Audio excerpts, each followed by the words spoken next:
Hello student, today we discuss about the chapter number 7 most important question answer is. The first question is mention a few characteristics of Venice and Genoa cities यानी कि जो Venice और जो जिनाउ शहर है उसकी कुछ विशेषताओं उस शहरों की कुछ विशेषताओं का उल्लेख कीजिए।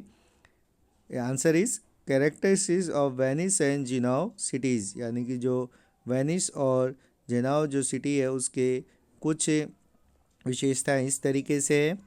दीज वर इंडिपेंडेंट स्टेट, ये दोनों ही स्वतंत्र राज्य थे यानी कि इस पे किसी भी तरीके के जो मोनेचरीज किसी भी राजा का इस पे शासन नहीं था। Both were different from of the part of the European city, दोनों ही यूरोपीय शहरों के हिस्से से अलग थे, मतलब जो यूरोपियन सिटीज़ थी उनसे ये डिफरेंट थे, उनसे अलग थे। Both these cities were governed by the association the wealthy merchant and bankers, ये दोनों ही शहर धनी व्यापारी और बैंकरों की सहायता से संचालित होते थे।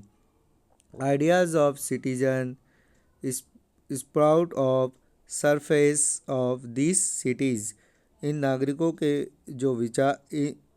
के विचार इन शहरों में सतह पर उगाते थे, मतलब जो एक तरीके से जो आइडियाज़ थे वो एक बेसिक आइडिया के रूप में इन के जो सिटीजन्स थे उनके आइडियाज़ बहुत बेसिक थे। तो इस तरीके से हम कह सकते हैं कि जो वेनिस और जो जियोन जो शहर थे वो दोनों ही जो शहर थे वो इंडिपेंडेंट स्टेट थे, यूरोप की जो अदर सिटीज़ थी उससे बिल्कुल डिफरेंट थे। यहाँ पर जो गवर्नमेंट थी उस पर जो वेल्थी मर्चेंट एंड जो बैंकर्स होते थे उसके द्वारा रन की जाती थी, और यहाँ के जो सिटीजन्स थे वो बहुत ही सिंपल सिटीजन्स माने जाते थे। Question number 2 is which factor were responsible for vending of Europe skill, यानी कि जो यूरोपीय कौशल के विस्तार के लिए कौन से कारक जिम्मेदार हैं, कि जो यूरोपियन स्किल है उसकी जो डेवलपमेंट हुई है उसके लिए रिस्पॉन्सिबल फैक्टर्स कौन कौन से हैं। तो उसमें अगर हम देखें तो जो following factor were responsible for widening the European skill, कुछ ऐसे जो यूरोपियन स्किल है उसके डेवलपमेंट में कुछ जो कारण हैं वो जिम्मेदार थे, वो निम्न प्रकार से हैं। फर्स्ट, आर्कियोलॉजिकल डिस्कवरीज, यानी कि जो पुरातात्विक जो खोजें हैं वह सबसे महत्वपूर्ण फैक्टर है कि किस तरीके से यूरोप में जो स्किल्स डेवलपमेंट हुआ। Second, new technology of navigation, यानी कि जो नेविगेशन की जो नई तकनीक है उसका विकास हुआ। Classical correspondence of Rome and Greek, जो रोम और जो ग्रीक है उसमें उसके जो शास्त्रीय विचार थे, जो क्लासिकल थॉट्स थे, वह उन्होंने इसको इफेक्टिंग किया। Explanation is Islam and the Mongol concept, यानी कि जो इस्लाम और जो मंगोल का जो विस्तार विजय का जो प्राप्त करना भी इसमें एक महत्वपूर्ण भूमिका रखता है। Opportunities of Iran and India, Arabia, Iran, central Asia and China, Bharat, Arab, Iran, Madhya Asia और चीन से सीखने का इसे अवसर मिला। तो इस तरीके से जो यूरोपियन स्किल जो डेवलपमेंट है उसमें ये जो 5 फैक्टर हैं वो इफेक्ट उसके लिए रिस्पॉन्सिबल है। First, archaeological discoveries. Second, new technological of navigation. Classical consideration of Rome and Greek experience of Islam and the Mongol consist an opportunity to learn from India, Arabia, Iran, Central Asia and China. The next question is, do you think the Renaissance start of new age, क्या आपको लगता है कि जो नव जागरण था वो एक नए युग की शुरुआत थी। तो इसका आंसर होगा अनडाउटली इस can be said that the Renaissance start a new age that reason are the following। मतलब निसंदेह रूप से हम कह सकते हैं कि जो नव जागरण है वो एक न्यू एज, एक नए युग की शुरुआत माना जाता है। इसी बात को जो स्पष्ट करने के कुछ जो रीजंस हैं, कुछ कारण हैं, वो इस तरीके से हैं। First, the Renaissance broke the federal bound of established nation state. जहाँ पर हम कह सकते हैं कि जो पुनर्जागरण था उसने सामंती बंधनों को तोड़कर राष्ट्र राज्य की स्थापना की। जो फेडरल जो बाउंड्रीज थी उसके स्थान, उसकी जगह पर अब नेशनल स्टेट यानी कि जो नगर राज्य हैं उनको बनाने में इसने महत्वपूर्ण भूमिका निभाई।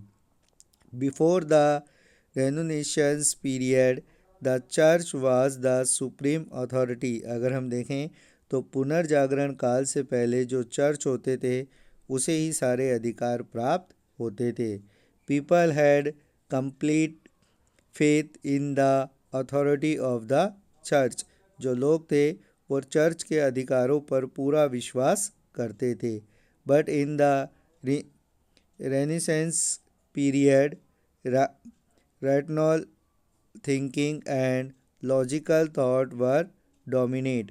अगर हम देखें तो पुनर्जागरण में जो तर्क संगत सोच और तार्किक विचारों को महत्वपूर्ण भूमिका दी गई। जहां पुनर्जागरण से पहले चर्च के पास सारी अथॉरिटी थी, चर्च जो भी डिसीजन लेता था, जो पीपल्स होते थे, वो जो लोग होते थे उसको फॉलो करते थे, उनका अपना कोई भी थॉट नहीं था।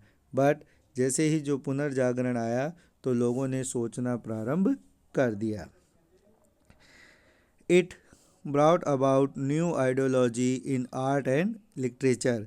अब देखें तो जो कला और साहित्य में एक नई विचारधारा उत्पन्न हुई। Art and literature being began to prosper of riches and the glories. जो कला और साहित्य था वो समृद्ध होने लगा और अपनी महिमा पर पहुंच गया। मतलब अपनी ग्लोरीज यानी कि उच्च शिखर पर इस समय पहुंच गया था। Intellects and philosophers attack on the social norms of the society through their writings.